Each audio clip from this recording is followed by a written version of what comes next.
I-spell niyo po ang pangalan ng ating birthday celebrant. Lahat capital, may tuldok sa dulo. Hindi po, i-spelling niyo po yung Aiden gamit ang puwet po. Apo, yun po ang sabi nila.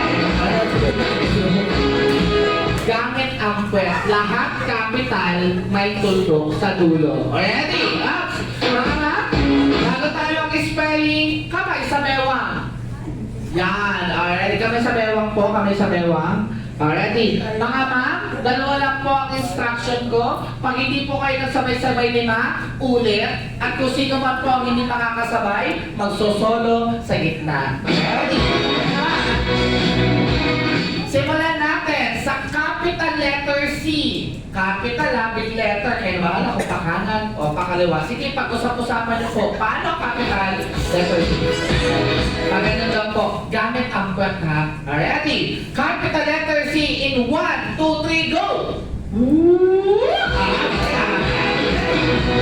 Sunod na letter.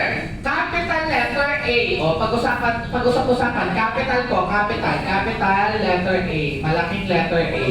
O, malaki. Gamit ang puwet. O, yun. O, ganun daw ha. O, ganun na. O, ready? Kamay sa mewa. Capital letter A in 1, 2, 3, go! Kapita! Ayan! Nangangalahati pa lang tayo. Capital letter D. O, paano yung capital letter D? O, at ganun daw. O, paangat daw. Pababa daw. Tsaka ganun. Ready?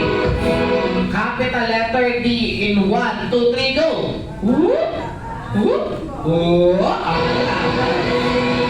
Ito yung medyo mahirap. Capital letter E. Maraming stroke already. Ang gagawin po, 1 string pababa, tapos 3 sa gilid.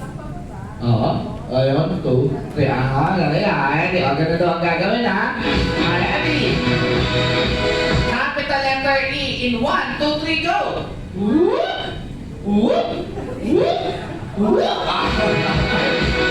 Oh, last letter na tayo. Last letter. Ready? Ready? Capital letter N in 1, 2, 3, go!